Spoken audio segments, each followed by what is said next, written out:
다윗이 유다의 왕이 되었죠. 헤브론에서. 그러나 12지파의 왕은 아니었습니다. 7년 6개월 동안 아직도 통일 왕국이 되지 못했죠. 여전히 갈등은 남아 있었습니다. 하지만 하나님의 은혜로 다윗의 집은 점점 강해졌고 또한 사울의 집은 점점 약해졌죠. 그러다가 이제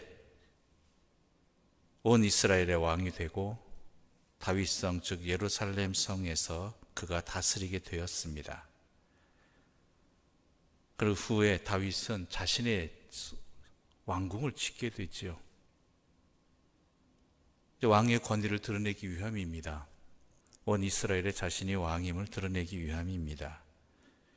그런데 문제는 뭐냐면 그의 마음에도 자신은 이제 왕으로서 하나님의 은혜 가운데 예루살렘에 자리 잡고 궁을 완성하고 살게 되었는데 여전히 하나님의 집은 장막이라는 것이죠. 장막. 장막이라는 것이 무엇입니까? 광야 시대에 쉽게 옮길 수 있도록, 물론 쉽게 옮길 수 있는 문제는 아니었지만 그래도 이것저것 옮겨 다닐 수 있도록 간단하게 지었다고 할 수 있는 그러한 곳이었죠. 어찌 보면은 오랜 시간이 흘렀습니다. 하나님께서 명하신 것대로 만들었기에 쉽게 바꿀 수도 없는 것이기에 오랜 세월 속에서 시간이 흘렀고 그 시간에 때가 묻어 있었겠죠. 그러니까 자신이 생각하기에 자신은 새로운 집에, 커다란 집에 살게 되었지만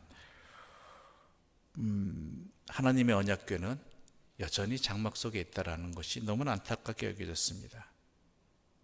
그래서 그는 하나님의 집을 지어야겠다라는 생각을 갖게 되었죠. 어떻습니까? 참 아름다운 생각 아닙니까? 그래서 그는 혹시나 해서 하나님의 뜻을 여쭙기 위해서 선지자 나단을 부릅니다. 우리 2절과 3절의 말씀 함께 읽어보겠습니다. 2절과 3절입니다. 함께 읽겠습니다. 왕이 선지자 나단에게 이르되 볼지어다 나는 백향목 궁에 살거든 하나님의 궤는 휘장 가운데 있도다. 나단이 왕께 아뢰되 여호와께서 왕과 함께 계시니 마음에 있는 모든 것을 행하소서 하니라. 나단은 너무나 이것을 찬성했습니다. 다른 것도 아니라 하나님의 전을 짓겠다는 거잖아요. 그 마음이 얼마나 좋은 마음입니까? 그런데 여러분이 읽으셔서 아시겠지만 나단도 역시 같은 생각이었는데 하나님의 생각은 다르다였다라는 것입니다. 하나님의 생각은. 그래서 나단 선지자를 통해서 아니라고 이야기를 하시지요. 물론 좋은 생각입니다. 맞는 생각입니다. 당연한 생각입니다. 무엇보다도 하나님을 위해서 짓는 것 아니겠습니까? 그럼에도 불구하고 하나님의 뜻은 아니었다라는 것이죠. 이유와 다른 곳에서 다른 이유를 대겠지만 아무튼간 하나님의 뜻은 아니었다라는 것이죠. 여기서 우리가 놓치지 말아야 할 부분이 바로 이 부분입니다. 모두가 당연하게 생각하고 아무리 좋은 생각이라 할지라도 때로는 하나님의 뜻과는 다를 때도 있다라는 것이죠. 이게 참 우리를 어렵게 합니다. 하나님이 선지자에게까지 여쭤봤잖아요. 하나님의 뜻을. 근데 그 선지자조차도 좋다고 이야기했지만 하나님의 뜻은 아닐 수도 있다라는 것이죠. 다윗의 생각이 옳은 생각이 아니었다라는 것이죠. 그래서 우리가 정말 하나님의 사람이라면 하나님의 뜻을 위해서 행한다고 한다면 먼저 하나님의 뜻을 간절히 구하는 이것이 맞는지 아닌지 내 생각과 판단이 아니라 다른 사람의 생각과 판단보다는 하나님의 뜻이 어디에 있는가를 항상 살펴보아야 됩니다. 이것은 여러분이 살면서 저도 사역을 하면서 여러 번 느꼈던 부분이지요. 당연히 해야 될 일이고 당연히 또한 이 모든 것들이 하나님의 교회를 위해서 하나님의 사람으로서 해야 될 일이라고 생각했지만 그 자체가 나쁘다는 것이 아니라 하나님께서 원하시는 때에 원하시는 그 의미가 있다라는 것이죠. 그것을 헤아릴 수 있다라면 참 좋겠는데 그렇지 못한 때가 많이 있습니다. 때로는 당위성이, 때로는 정당함이 먼저 앞서기 마련이고, 그러다 보면 욕망도 생기고 욕심도 생기지요. 당연히 필요한 것들이고요.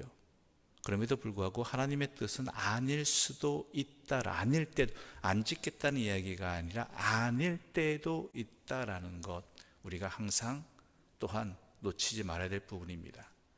그래서 일이 이루어지지 않을 때 실망하는 것이 아니라 하나님께서 아직 허락하지 않으시는구나라고 또한 믿음으로, 아멘으로 거기에 대해서 받아들이고 하나님의 때를 기다릴 줄 아는 지혜로움도 함께 필요한 것입니다. 하나님의 뜻은, 하나님의 생각은 우리보다 더 깊고 높고 넓습니다. 비교할 수 없을 정도로 하나님은 선하신 뜻이 반드시 있으십니다. 그렇다면 우리는 그 뜻을 믿고 또한 기다릴 줄 알아야 되고, 또한 받아들일 줄도 알아야 되겠죠. 그런데 감사한 것은 하나님께서 다윗의 생각이 완벽하진 않았지만 그 중심을 보시고 하나님을 생각하는 그 마음을 아시고 그에게 복을 내려주셨다라는 것이에요. 이게 얼마나 감사한 일입니까? 하나님의 뜻과는 다른 생각이었지만 그 하나님을 생각하는 그 중심을 보셨다라는 것이죠. 우리도 마찬가지입니다. 하나님의 뜻에 의해서 멈춰질 때가 있고 또한 거절될 때도 있지만 그 중심이 진심으로 하나님을 향한 것이었다라면 하나님께서 그 마음을 받아주시고 또한 그 마음에 합당한 복을 주시는 분이, 그 중심을 보시고 복을 주시는 분이 우리의 하나님이시라는 것입니다. 어떠한 복을 주셨습니까? 11절 말씀 함께 읽겠습니다. 11절입니다. 전에 내가 사사에게 명령하여 내 백성 이스라엘을 다스리던 때와 같지 아니하게 하고 너를 모든 원수에게서 벗어나 편히 쉬게 하리라. 여호와가 또 내게 이르노니 여호와가 너를 위하여 집을 짓고 내 모든 원수에서 벗어나 편히 쉬게 하리라. 다윗이 어떤 사람입니까? 이스라엘이 어떤 민족이었습니까? 가나안 땅에 들어왔지만 계속되는 외적의 침략, 이방 민족의 침략에 의해서 이리 쫓겨다니고 저리 쫓겨다닌 사사시대, 또한 사울 시대였습니다. 또한 다윗은 어떻습니까? 그에 못지않게 사울왕에게 쫓겨다니면서 이곳저곳 다니던 사람이었습니다. 그런데 이젠 어때요? 내가 너를 모든 원수에게서 벗어나 편히 쉬게 하리라. 하나님 주신 평안입니다. 이러한 복이 어디 있겠습니까? 또 그뿐만이 아니죠. 여호와가 너를 위하여 집을 짓고, 집이라는 것이 무엇입니까? 사람이 편안히 거주할 수 있는 곳, 또한 가정을 꾸리고 살아갈 수 있는 곳, 미래를 준비할 수 있는 곳, 이 모든 것들을 하나님께서 허락해 주시고 지켜주시고 유지시켜 주시겠다라는 것입니다. 교회도 마찬가지입니다. 여호와께서 지어주시는, 지켜주시는, 함께해 주시는 그곳, 가정도 마찬가지죠. 그곳이 참된 곳이지요. 평안한 곳이고. 또 어떠한 복이 있습니까? 12절 함께 읽어볼까요? 12절입니다. 내 수완이 차서 내 조상들과 함께 누울 때 내가 내 몸에서 날씨를 내 뒤에 세워 그의 나라를 견고하게 하리라. 특히 다윗에게는 이것이 큰 복이었을 것입니다. 앞에도 큰 복이지만 뭐예요? 사울이 그 뒤를 잇지 못했잖아요. 블레셋과의 전쟁에서 스스로 목숨을 끊어야만 했던 비참한 최후를 맞이했잖아요. 그런 일을 목도한 경험한 다윗 왕입니다. 그러니 그에게 있어서 이건 얼마나 현실적인 복이 되겠습니까? 내가 수명을 다해서 이 땅에서 또한 이 땅을 떠날 것일 때 편안히 죽고 편안히 또한 장사 지내게 된다라는 것이죠. 그뿐만이 아니죠. 내 몸에서 내 씨를 내 뒤에 세워 그의 나라를 견고하게 해주게. 너의 자녀들이 계속해서 왕위를 잇게 될 것이다. 이건 얼마나 감사한 일인지 아십니까? 그뿐만이 아니죠. 14절 말씀 함께 읽겠습니다. 14절입니다. 함께 읽겠습니다. 나는 그에게 아버지가 되고 그는 내게 아들이 되리니 그가 만일 죄를 범하면 내가 사람의 매와 인생의 채찍으로 징계하려니와. 그의 아버지가 되고 그는 내 아들이 되리라. 그리고 아버지로서 만약에 그들이 죄를 범하면 내가 사람의 매와 인생의 채찍으로 징계한다. 매와 채찍으로 징계하는데 아버지로서 징계하는 것입니다. 아버지로서 자녀를 징계할 때 그 자녀를 미워해서 버리기 위해서, 죽이기 위해서 매를 들고 채찍을 드는 경우가 있습니까? 아니라는 거예요. 고쳐주기 위해서, 깨닫게 해주시기 위해서.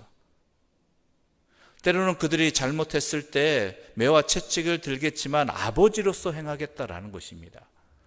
사울왕에게 행했던 것이 아니라 그 매와 채찍이 아니라 떠나는 그것이 아니라 회복시켜 주시기 위한 인생의 매와 채찍으로 행하시겠다라는 것이죠.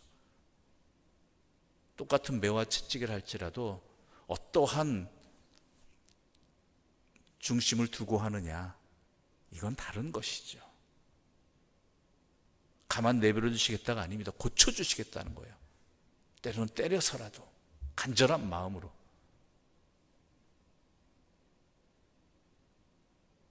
그래서 15절에서 내가 내 앞에서 물러나게 한 사울에게서와 내 은총을 빼앗은 것처럼 그에게서 빼앗지는 아니하리라. 왜? 아버지니까.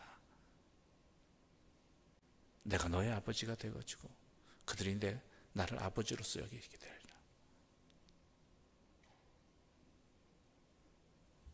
이게 가장 큰 복이지요. 평안이고. 이러한 복을 받게 된 나단을 통해서 하나님의 뜻을 알게 된 다윗이 얼마나 감사했겠습니까? 그래서 그는 이렇게 기도합니다. 29절, 이 모든 기도의 결론이지요. 함께 읽어볼까요? 다윗의 기도의 결론입니다. 이제 청하건대 종의 집에 복을 주사 주 앞에 영원히 있게 하옵소서. 주 여호와께서 말씀하셨사오니 주의 종의 집이 영원히 복을 받게 하옵소서 하니라. 아멘. 그렇죠. 그 복이 뭐예요? 복이 뭐예요? 주 앞에 영원히 있게 하옵소서. 우리 집이, 우리 가문이 주 앞에 영원히 있게 하옵소서. 그게 영원한 주의 종의 집이 영원히 복을 받게 하옵소서의 가장 근본적인 거예요. 가장 핵심이에요. 주의 앞에 영원히 있게 하옵소서.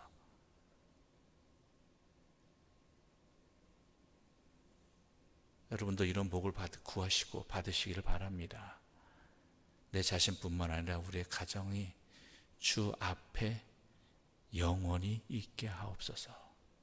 이 복이 오늘 이 말씀을 함께 듣는 우리들 모두에게 간절한 기도 제목이 되길 바라고 주께서 응답해 주시는 가장 기쁜 복이 되기를 간절히 소망합니다. 기도드리겠습니다. 하나님 아버지 감사합니다. 다윗의 생각과 하나님의 뜻은 달랐지만 그래도 그 중심을 보시고 하나님을 향한 간절한 마음을 보시고 또한 그의 가정에 복을 주시고 그의 나라에 평안을 주신 것 너무나 감사합니다. 우리 또한 이러한 주의 복을 받게 하여 주시옵소서. 그 어떤 복보다도 무엇보다도 다윗이 간절히 구했던 것처럼 우리의 가정이, 내 자신이 주 앞에 영원히 있게 하여 주시옵소서. 예수님의 이름으로 간절히 기도드립니다. 아멘. 하늘에 계신 우리 아버지, 아버지의 이름을 거룩하게 하시며 아버지의 나라가 오게 하시며 아버지의 뜻이 하늘에서와 같이 땅에서도 이루어지게 하소서.